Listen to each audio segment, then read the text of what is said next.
Without further ado, this is Topher De Rosa. He runs HeroPress.com, which is a homegrown platform and instance of WordPress connecting and promoting and sharing the stories of people making community with WordPress and how WordPress has changed their lives.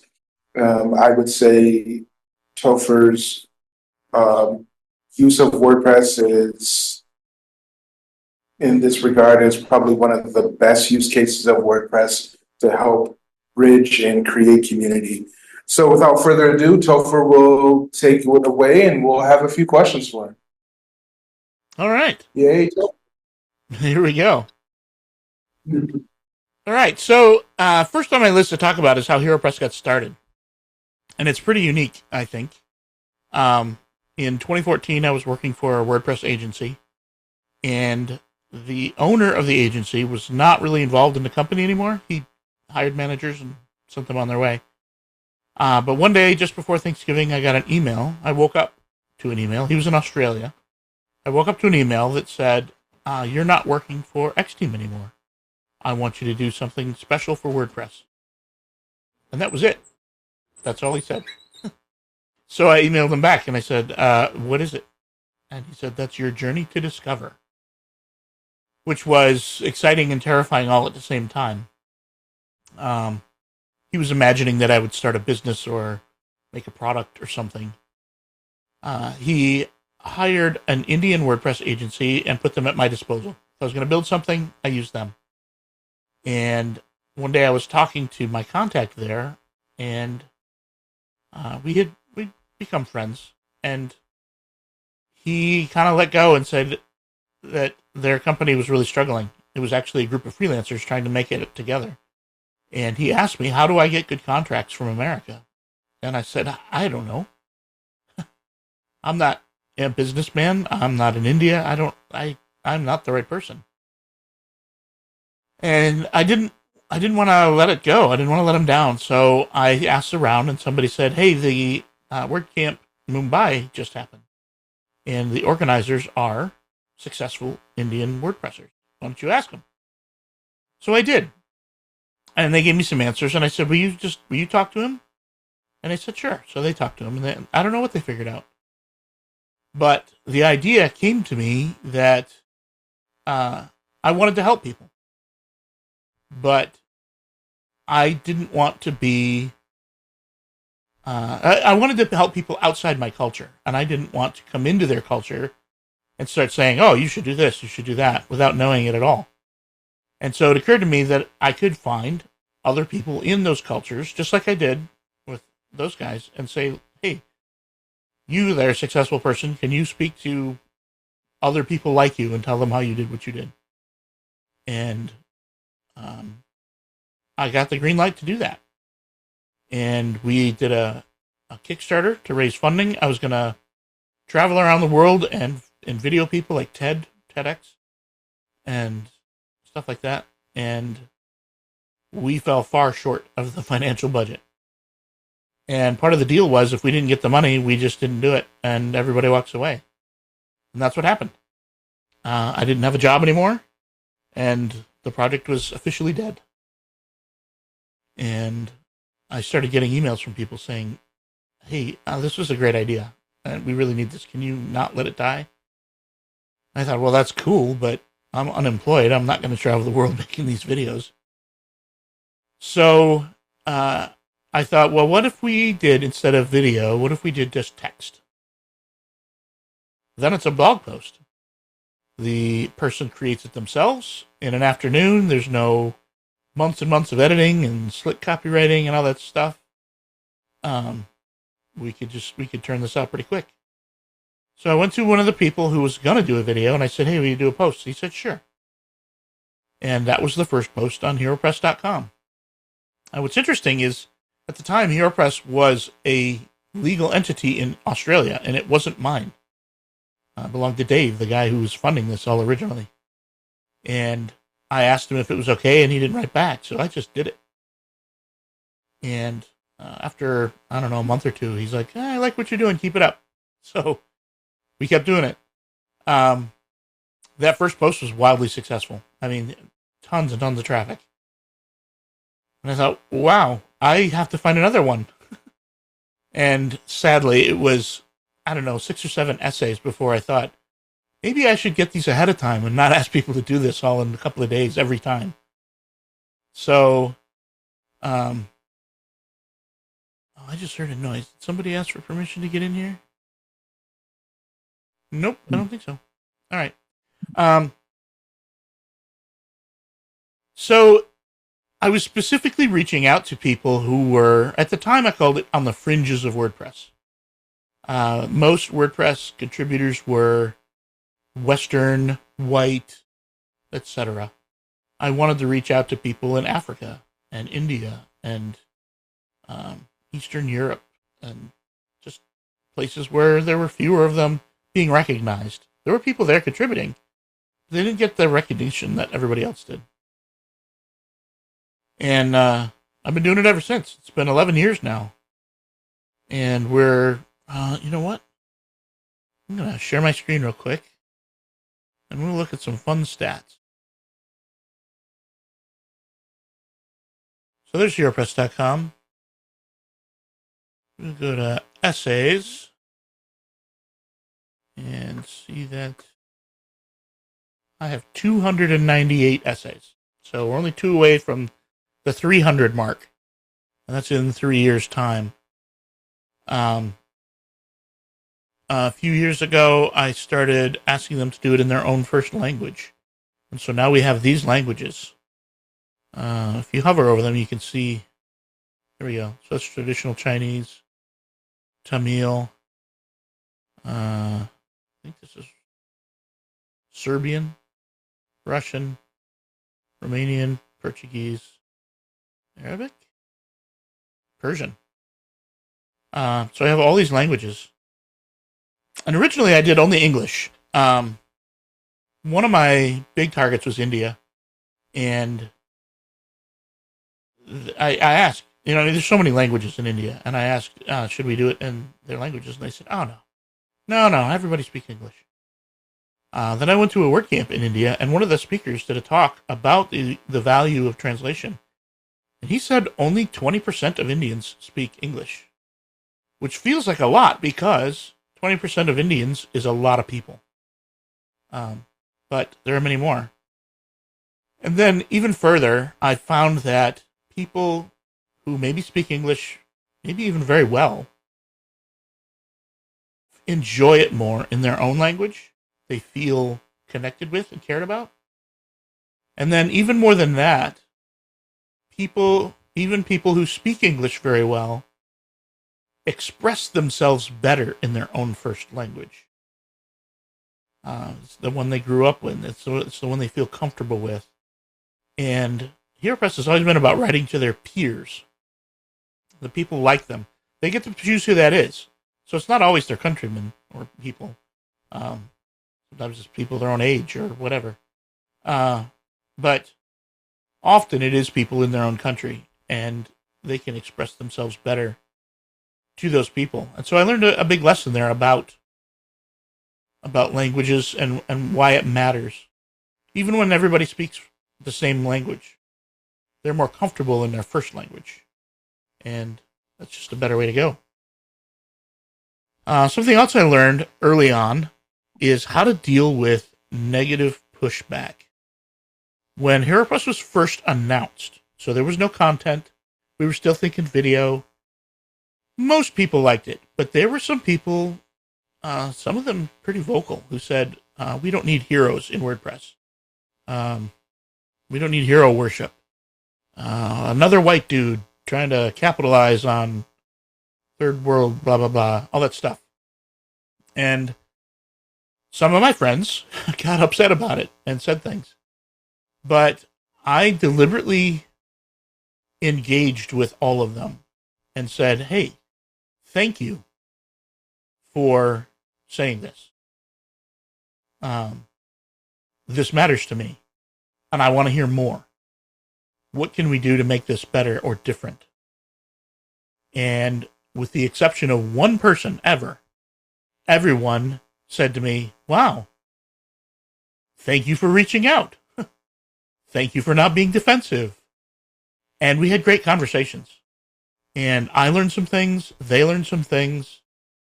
And it was great. And it was really, really significant for me to understand how to react to negative input.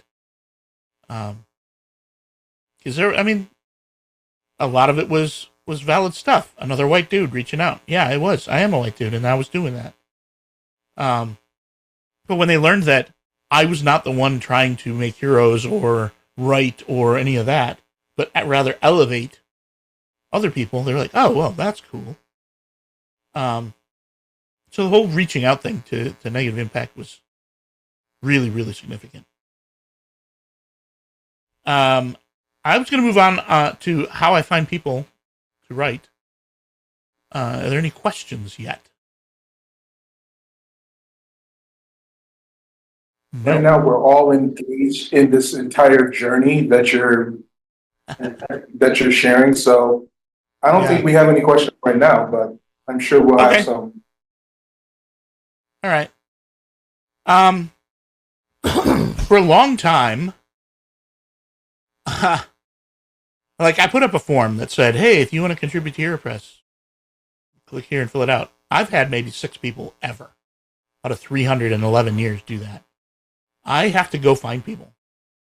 And at the beginning, most people had never heard of HeroPress. So I had to explain it and all that kind of stuff. And probably 80% of people I've ever asked say, oh, no, I don't have an interesting story. I'm not a hero. People don't want to hear what I have to say. And a skill I developed was helping them see that that's not true. I'd say, tell me your story. How'd you get started in WordPress? And they would tell me. And I'd say, what are you doing now? What were you doing before that you didn't like? And why is it better now that you're doing WordPress? And I'll make something up. A young woman from central India is doing WordPress and able to work from home. And she's dealing with cultural pressures that don't like women having jobs and stuff. And she is able to have a regular full-time job without pressures from outside the home because people don't really know. And she makes good money, and maybe she's single and doesn't need the support of society to keep her going because she has a good job. And there are many, many other women in India who need to hear that story, that that's a possible thing. Even if it's not WordPress, it's a possible thing. And they think, wow, yeah, you're right. I do know people who need to hear this story. And I say, there you go. And there you are. You just tell your story, and somebody's going to learn from it. So I find people to write at the beginning, mostly on Twitter. And something that was very important to me is diversity across as many spectrums as I could find. So men, women, non-binary, every culture, every color, every language, disabilities, tall people, short people, whatever. I wanted as much diversity as I could find. And so I would see a username on Twitter. Let me back this up a little bit. I like languages. And so I pay attention to them. I read up about them. So often I can tell by the spelling of a name what language it came from. And I would see one that I didn't recognize. I go, oh, who is that? Where are they? Oh, wow. What country is this? I've not heard of this country. I don't know that language. And I'd look them up and I'd say, what do you do in WordPress? And they'd say, oh, I do this. And I'm the only person in my village, and my nearest meetup is 1,500 miles away. And I'd say, tell me your story. And they would write a story. So I'd find them on Twitter, on Slack, all over the place. These days, I'm not on Twitter anymore, but I will see there will be a meetup in a city, in a country I've never heard of. And I will find out who the organizers are of the meetup or the WordCamp. And pick one and say, hey, are you familiar with HeroPress? And these days, a lot of people are. It's actually pretty rare that I find somebody who says, no, I've never heard of it. So it's a little easier to convince people that I'm not a charlatan or whatever. Mhm. But the real point of all this is the way I find people to write is I go hunting. I look for them. I mentioned that I want diversity, so I will look at my map. Here, let me share again.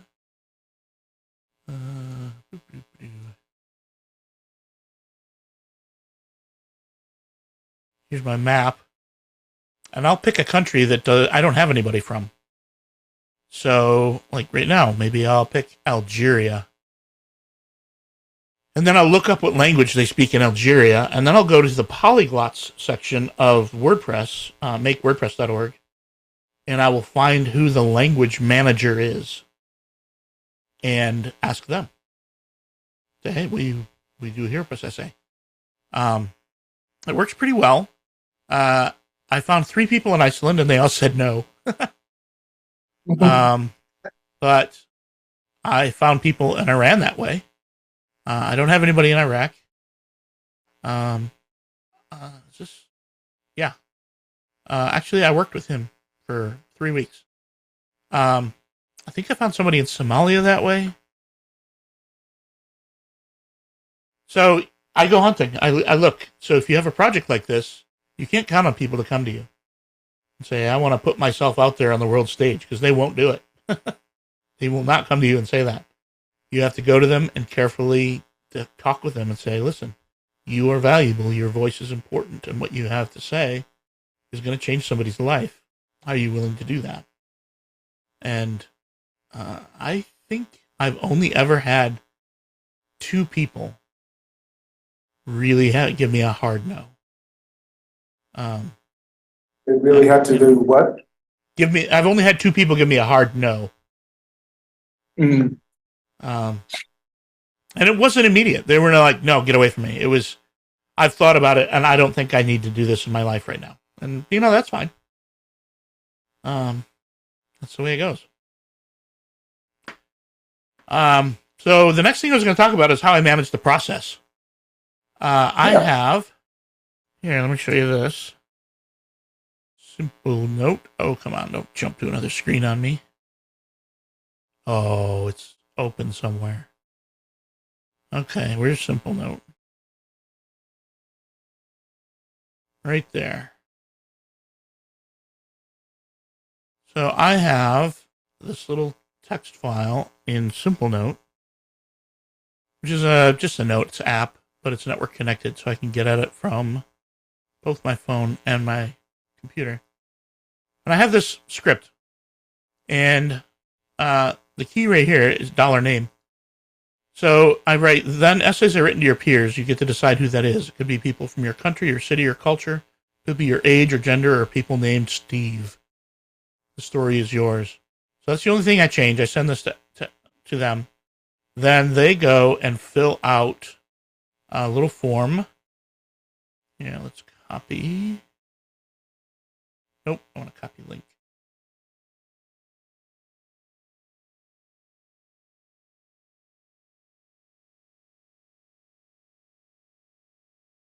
So they fill out this form. Name, city you want to say you're from. So they're welcome to lie. Gender, their image, email, social contacts and stuff. And then a photo of their desktop. And I'll show you what I do with that in a little bit.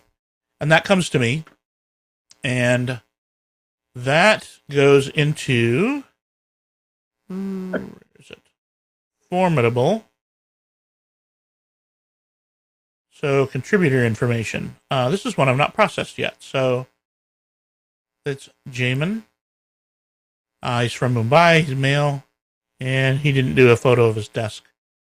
So I take this and I make them users. I actually make them editors, which is a little spooky because they can edit anything. I make them users so they can edit their own content. But then I have a contributor's post type. And so I will take that information and so there's their name, there's their social stuff, and photo and gender. And then I have this is a fragment of a plugin that isn't supported anymore, and I really should change it.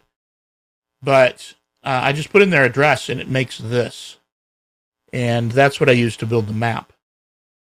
And then I use posts to posts, which is really old as well, to connect it to an essay.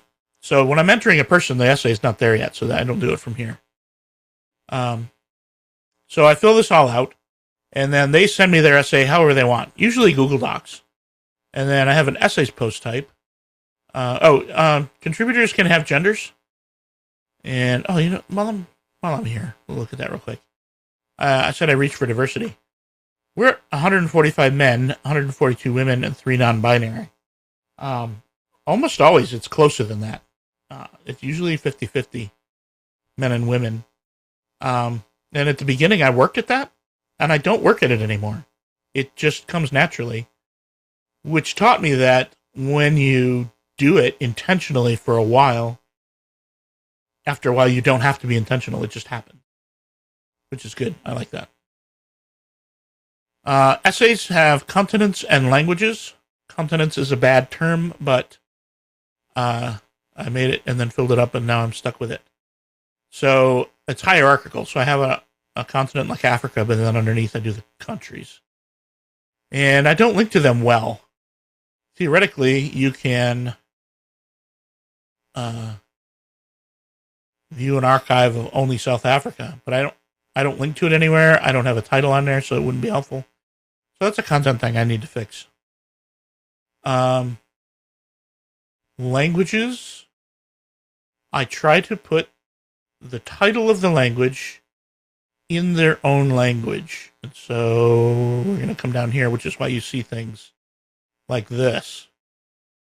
But when you hover on the front end, you get this description. So you may not know that that's Arabic, but if you hover, it's going to say Arabic. And then essays. I don't think essays have any custom fields.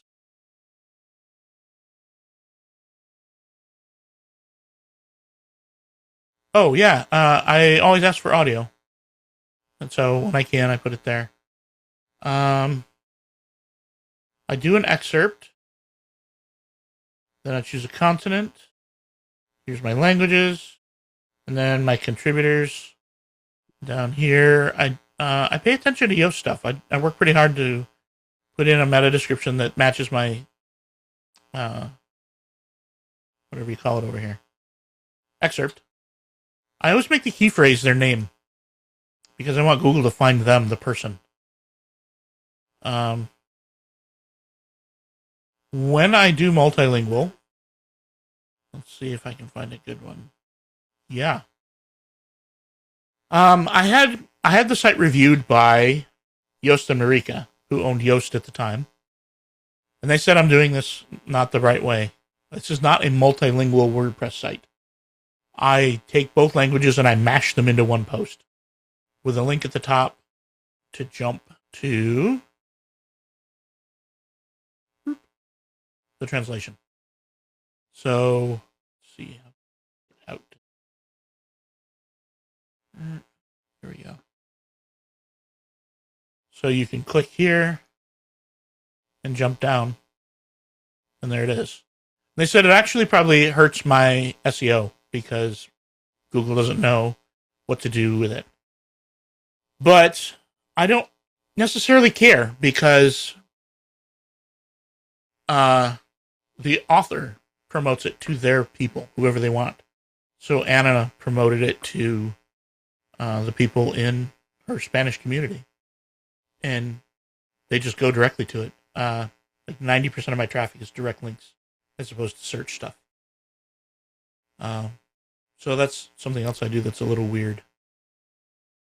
I was going to show you something with a desktop. Oh, Ray's had one.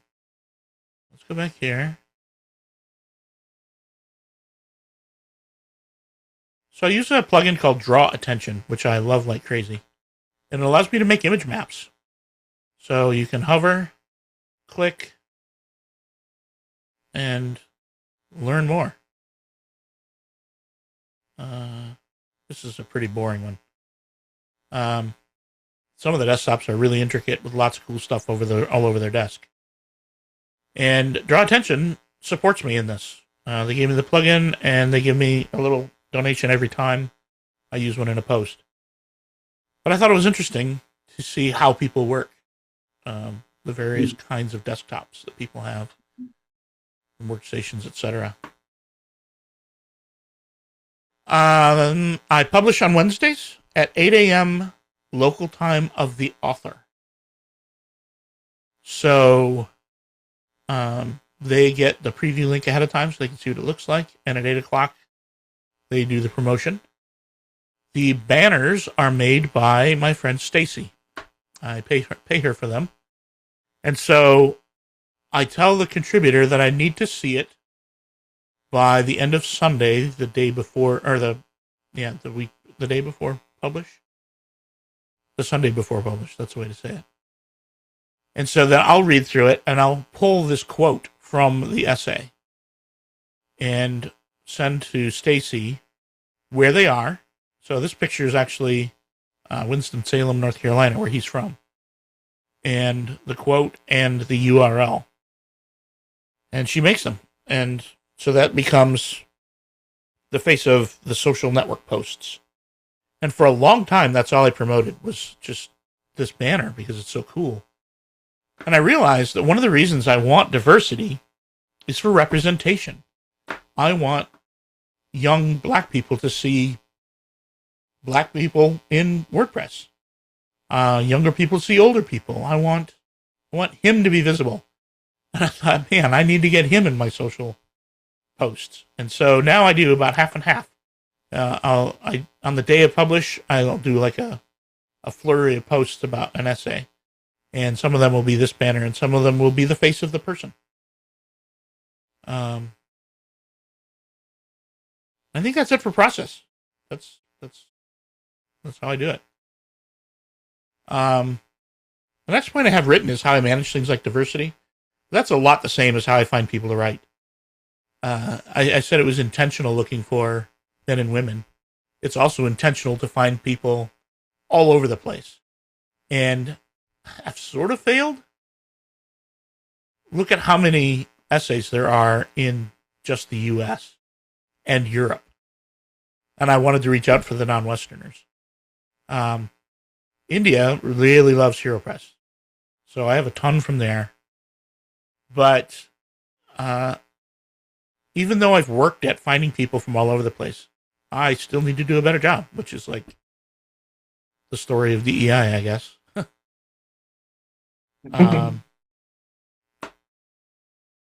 Yeah, so that's all I have to say really about DEI. Oh, I didn't notice this. We have 66 different countries. And of course, more cultures than that because there's a zillion cultures in India alone. I want to talk about the advantages of doing something like this. Like, why would you do this? And when I first did it, it was because I loved it. It was fun. I got to meet people. I got to make people feel good about themselves, about what they were doing. And it was really, really fun. Over the years, I've had more and more people come to me and tell me what it has meant to them, which is really moving.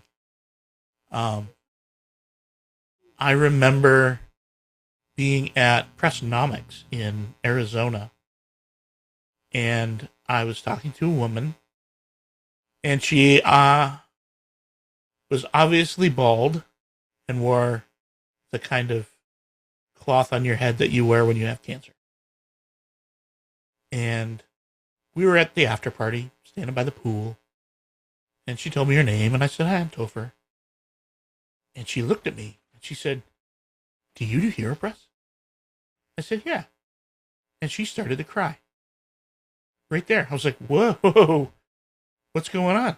And I said, "Are you okay?" And she said, "Yes. But I read that every single week, and it means so much to me." And I was like, wow. That, I get emotional now thinking about it. The fact that it was impacting people that way. Um, One time I was at WordCamp Europe in Berlin, and I was working at Big Commerce, and we had a big booth. And so I was standing by the booth. It was during sessions, so there was very few people around. And it was a giant room, like a gym. And way in the other side of the room, I had a couple coworkers standing near me. Way in the other side of the room, 3 guys came in. And they walked across the room, and they stopped like 20 feet away, and they whispered to each other, looking at me. I'm like, this is weird. And they came over to me, and one of them said, Topher? I said, yeah. He said, HeroPress? I said, yeah. And they whispered a bunch, and they said, selfie? I said, sure. And we all got selfies, and then we did a group picture, and I asked where they're from. They said Nepal. And then, all at the same time, they bowed. And I was, whoa. And they went and they left. And my boss was standing there. My boss's boss was standing there. She said, what the hell was that? I said, well, HeroPress is a thing. And it, like, I had some essays from Nepal. That's how they knew about it. But just the idea that I'm doing something that impacts people so far away is deeply rewarding. And then one time I was at a word camp somewhere. I started talking to Morten Rand Hendrickson, he works at LinkedIn. He's a huge HeroPress fan. And I said to him, do you read every week? He said, oh no. I was kind of disappointed. He's like, he's a fan, why wouldn't you read every week? He said, no, I tend to not read for months at a time. But then I'll get really depressed about WordPress, about the community and how things are going. And I'll go read 10 essays. And I feel better. I thought, oh, that's kind of cool.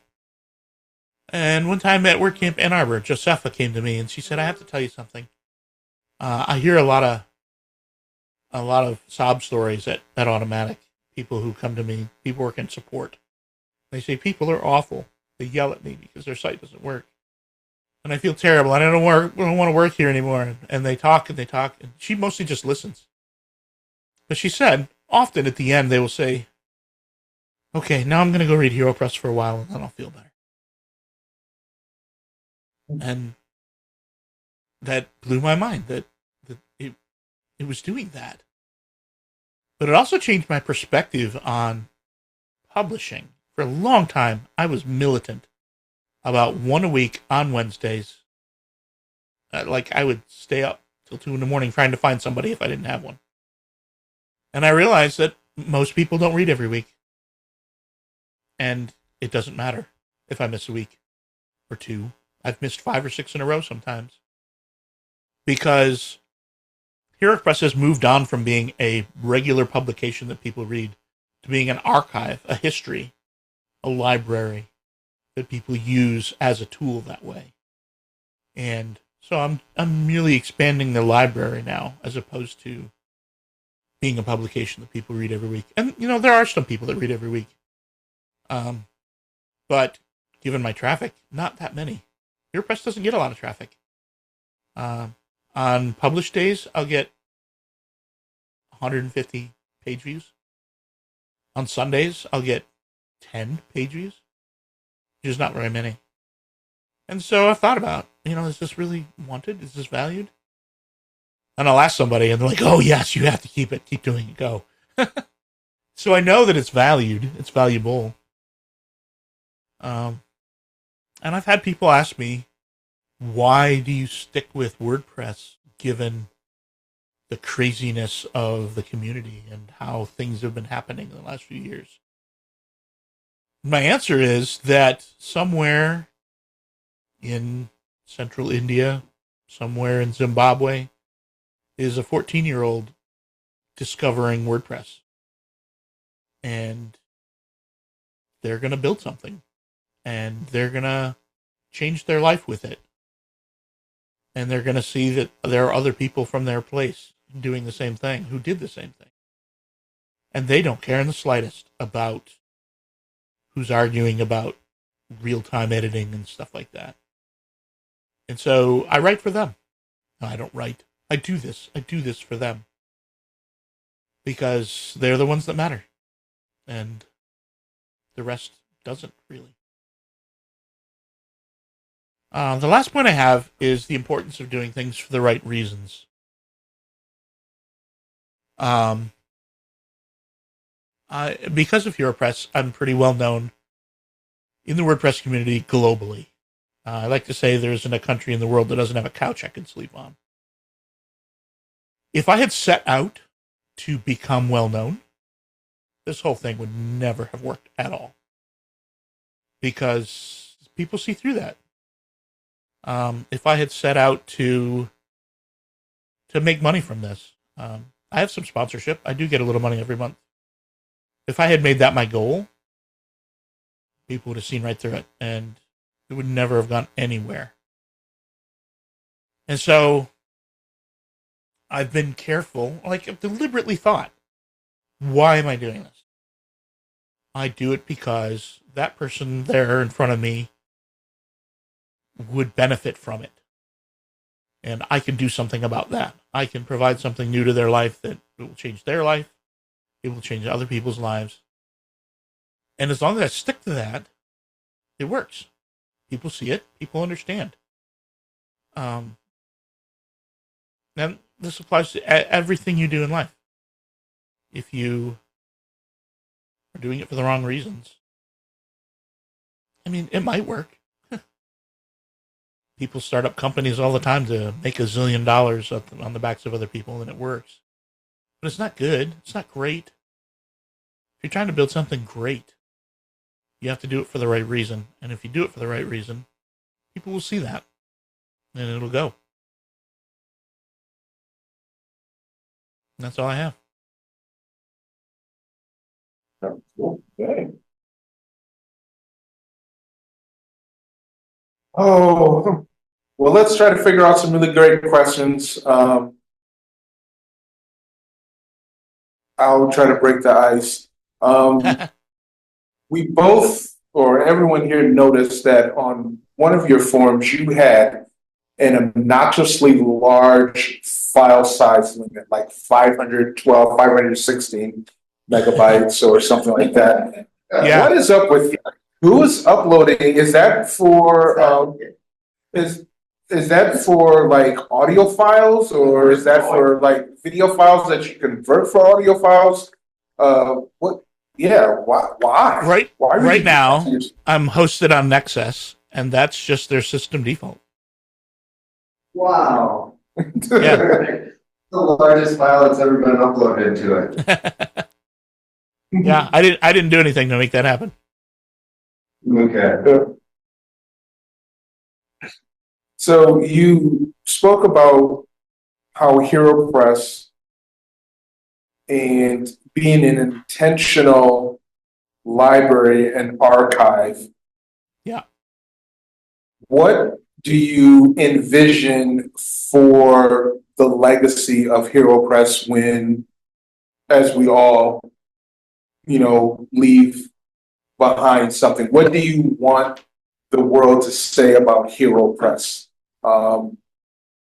when you're no longer available to manage it, and to seek out the voices of people who use WordPress in their lives, and how WordPress has positively affected them? What do you see for the future of HeroPress?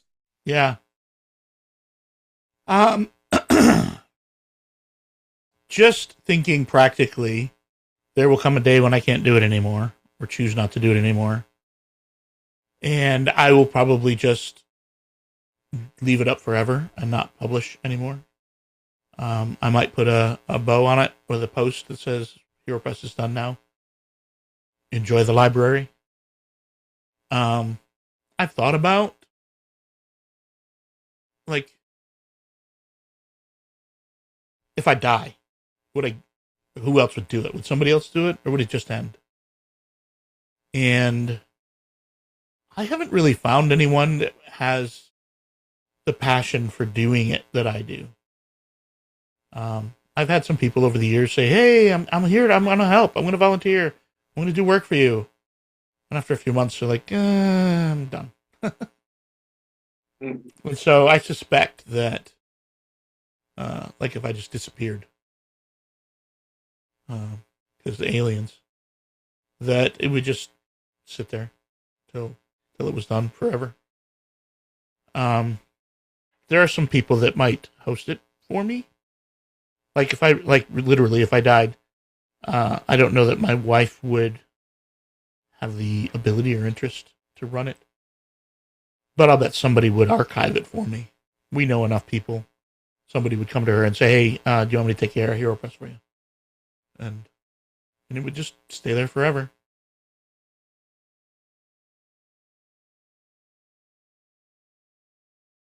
What would you say to people that are looking for community in WordPress? How would you say HeroPress helps to grow a community within Yeah, WordPress? that's a good question. Because I think it has to be intentional and deliberate on the part of the person looking for it. It's not uncommon for somebody to go to their local meetup and their local WordCamp, and maybe occasionally something WordCamp US or Europe or Asia or something. But that's kind of it. And their community isn't really bigger than where they go, where they look. And because of HeroPress, I had to be very deliberate about reaching out. I'm in, I don't know, 15 or 20 different Slacks. I don't know how you would say they're cultural, linguistic, country-based, whatever. I don't know. I'm in the Italian one, the British one. I'm in the African one, the Nigerian one. I'm in several in India. And now those people are part of my community. I just get to know them. I say, "Hey, I'm Tover." They tell me who they are, where they live, what they do, that sort of thing. And now my personal WordPress community is very global, but only because I looked for it. And so if you're in WordPress and you want WordPress community, you get to decide your scope. And maybe it's not global. Not everybody has the time, the headspace, and the energy to make friends, hundreds and hundreds of friends from dozens of cultures. Maybe you just do US, maybe your own country, maybe people only your language. So maybe you're a Spanish speaker, and so you get to know Spanish speakers around the world, but not other languages or whatever. The community is vast. It's there. And you get to tap into it how you want. But you have to reach out. People are not going to come find you. Say, "Hi, come join our community." You have to go for it. So you're being intentional with building community and cultivating this library of stories from the community that you've worked very hard to grow and to build trust in. Yeah. You mentioned earlier that there were a lot of conversations when you were first starting out about people pushing back on the name HeroPress, pushing back on what that looks like. Are you able to share any sort of takeaways from those conversations, both good and bad, so people can understand why somebody might not be on board with celebrating how WordPress works in the lives of so many people, or why some people are loving what you do. Yeah. The pushback on the name HeroPress really had to do with the concept of a hero. And there are a few people who just they can't get by it. The idea that we're heroizing people, we're glorifying people, things like that. And it's not uncommon for people to be initially put off by it, but when they hear about it, they're like, "Oh, okay, that's fine." So there's really only a few that I know of that just don't like it, even after understanding the concept. I try to emphasize the idea that we're trying to make people be their own heroes, see how to be their own hero, the self-saving princess, as it were. Yeah, it's generally, yeah. These days, people don't really have that much of a problem with it. I had one woman tell me, "I will not write for HeroPress because of the name," and she's a good friend. We had a great talk about it, and she didn't write. That's just the way it is. My wife, Kate, is not crazy about the name. She wishes we had picked something else. She wishes I would change the name, which I don't know if I could now. But, yeah, does that answer your question? Yeah, I think so. Nate, what questions? Do you ever have repeat contributors? Yes. Maybe 3 or 4. And it's mostly people who wrote very early in the process and are now writing very late. So 10 years have passed. What's different? How have your feelings changed about the community? What do you do now that's different? Stuff like that. I don't think I have an easy way to find the duplicates. Huh.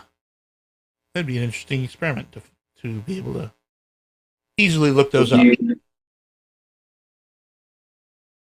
you ever, you said you make them editors. Do you assign them to their own posts? I do. And because I'm lazy and trusting, they can access everybody's posts because they're editors. But then you could probably see it, like how many posts they have in the ad. That's filtered by. Yeah, but I'd have to look at the users table, and that would get really long. I have a lot of users because I can have subscribers. Oh, how many subscribers do you have? Let's see here. It's loading. I'm checking. I will say that most of my contributors do not any longer have editor access because I had a hack a while back, and I just turned it off for everybody. So I only have new ones. So let's see here. Users. I have 546 subscribers. 2 contributors? Wonder why. 52 editors. So there have been 52 essays since I changed that. And because I use a custom post type, I can't look at posts. They all have 0 posts.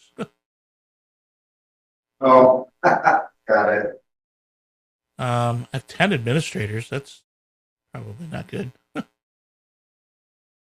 should change that.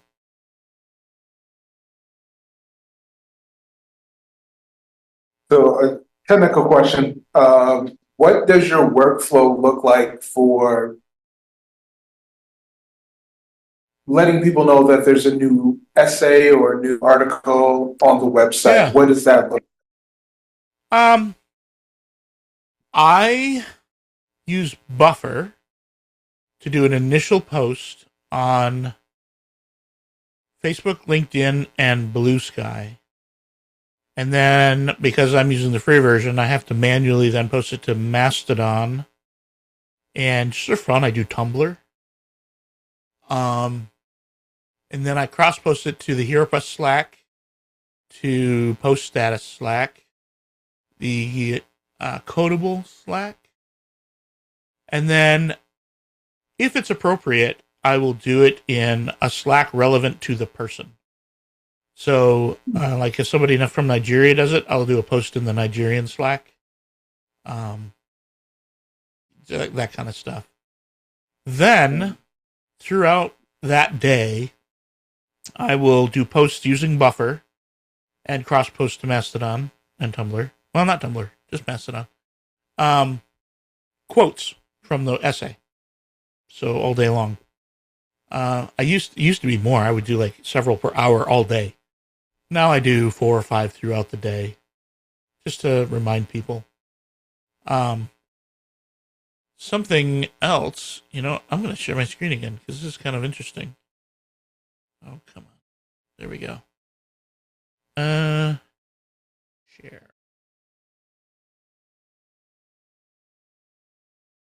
Okay. Back when WordPress or RSS was the hotness, it was common to make planets. For a long time, I followed Planet Mozilla, and it's just an RSS aggregation. Here, let's go a little bit bigger.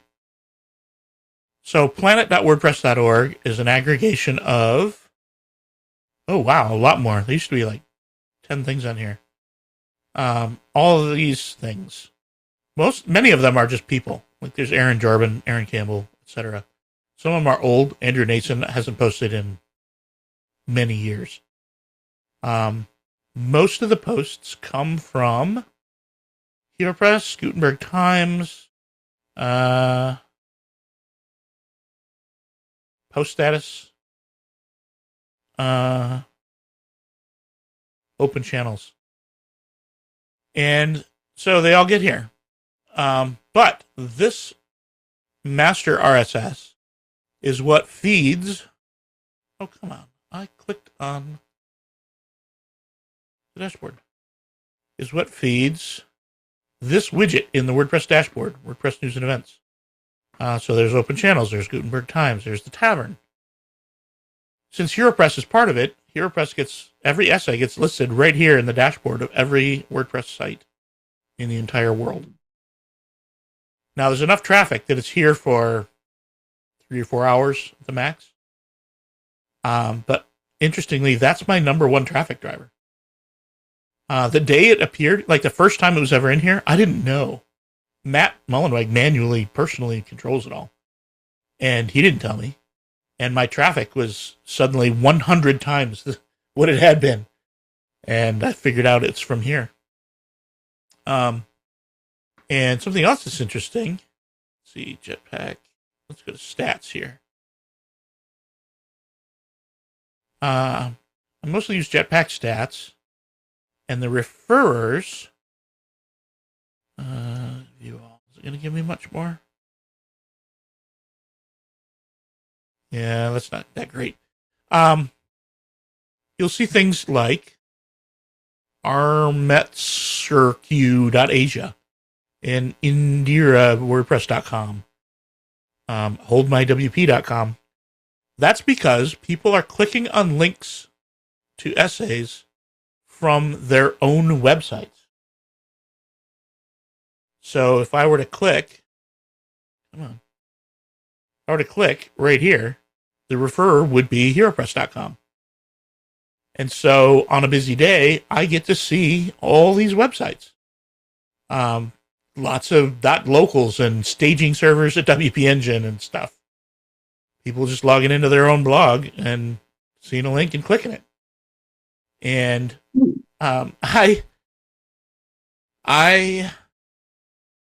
saw a referral one time from what's the name of the island?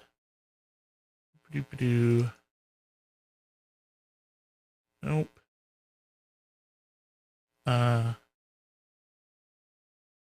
Here? Yes, from St. Lucia. I said, St. Lucia? What's this going on out here, this little island in the middle of the Caribbean? And so I posted on Twitter, who do we know in St. Lucia? And somebody from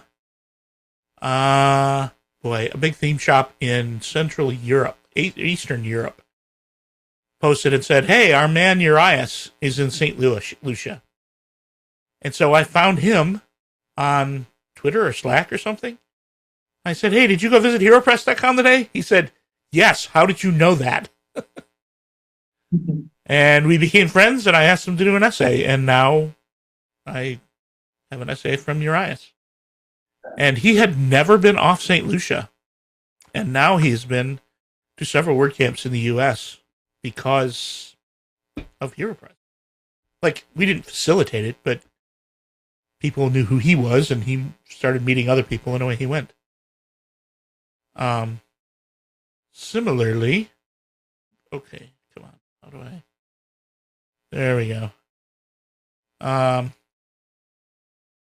Zimbabwe is the second poorest country in the world, and somehow I found Vithelma. I don't remember how, and I got her to do an essay, and she was making websites for her neighbors, local businesses, for $20 US, because Zimbabwe is a poor country. And after she did a HeroPress essay, I don't know if you guys remember, but there was a WordPress release that was all women that led it. And somebody on the release team reached out to Thelma and said, "Hey, would you be part of this?" She said, "Yeah, I'd love to." So she was on that release team. And after that, somebody at Automatic reached out to her and said, "Hey, would you work for us?" And so now she's worked at Automatic for 8 years or so. All because she was visible because of HeroPress. Like, I hesitate to take credit because I just found her and asked her to write an essay. But that act on her part, writing an essay, changed her world. I mean, the money she's making now from Automatic is a lot more than most of her neighbors.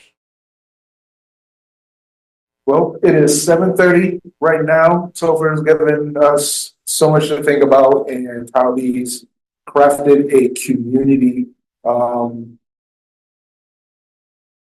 using WordPress, and I am really inspired, and I really thank and appreciate the work that you're doing.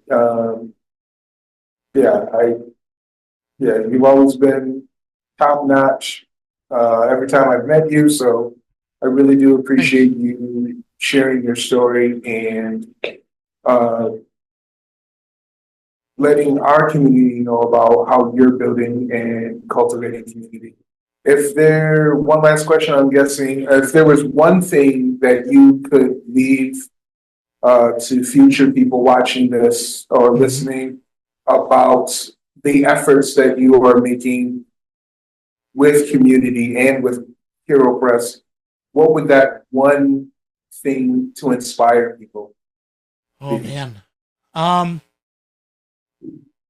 Good community is beautiful. It brings joy. It brings peace. Bad community is terrible, but if you can find good community, it is amazing. And it doesn't have to be WordPress. It could be your neighborhood, your friends. A lot of people find really good community at college. Just find community somehow. And it might not be what you think it's going to be. It might not be what other people say it should look like. But when you find your people, it is life-changing. Awesome. Very cool. Well, thank you again, Topher, for your time and sharing your story of HeroPress. So, thank you very much. Yeah. You're welcome. As always, be sure to leave questions and comments in the comment section below.